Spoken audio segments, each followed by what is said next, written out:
qoraaboobe Yuusuf Ducaale waxa uu si adag ugu jawaabay idaacadda BBC-da oo sii deysay barnaamijyo ay sheegeen in ay taxanan noqon doonaan oo ay kaga waramayeen dilkii Cabdirashiid Cali Sharmaake ee Laascaanood kontonguurada ka soo wareegtay isla markaasina ay ku beegan tahay kontonguurada inqilaabkii taliskii macangaga ahaa ee Maxamed Siyaad 2019 subaxdii hore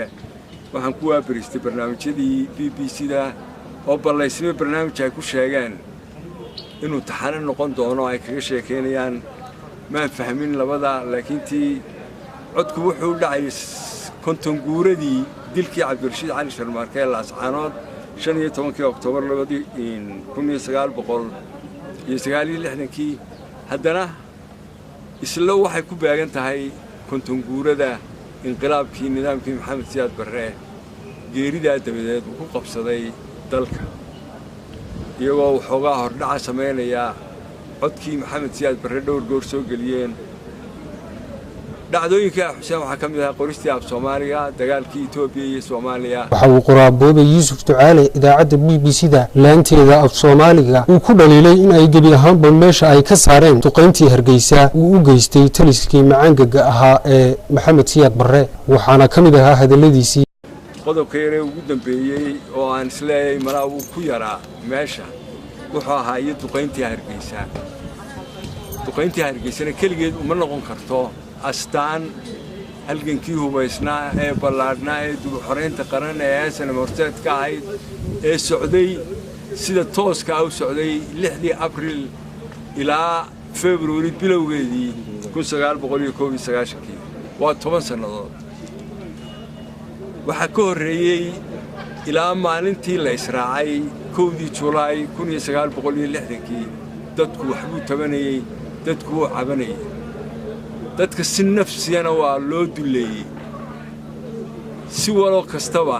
ama dhaqaalaha noqoto ama si nafsi ha noqoto ama si dhaqameed ha noqotee dabeedna dadku xumaanta ay soo tartay soo biirsatay markii ay uga caalwaayeen Maxamed Siyaad Barre ee kor iyo hoos baa ula hadleen si walba ugu cawdeen dadku wuxuu go'aansaday inuu dagaalamo eeriyada gumaysigana iska rido dabeedna wax loo yahay iyo rogmad loo yahay ayaa dhacay oo nidaamkii Maxamed Siyaad Barre dagaaladii halkan uu ka galay waxa la soo qaaday 50aad waxa la soo qaaday 60aad waxa la soo qaaday 22aad aakhirkii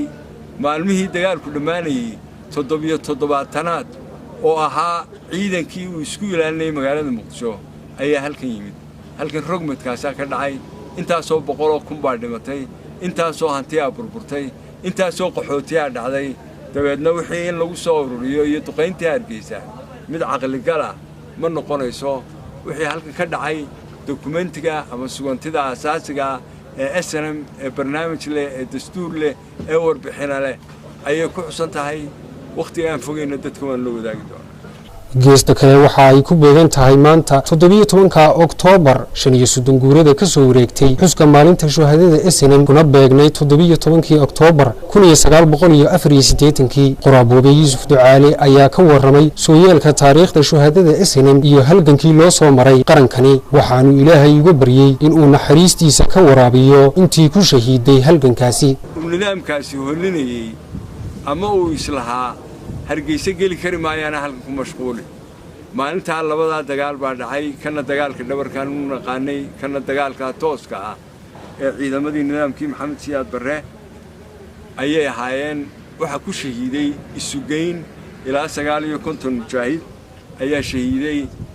intaba xabaalahoodii waxa laga qoday magaalada Rabaso oo lagu aasay anagoo ka duulaynaa inaan maalin walba maalin shahiid kastaaba maalintii uu shahiiday waa Mustafa Axmed Samakaab telefishinka qaranka Jamhuuriyadda Soomaaliland magaalada Hargeysa.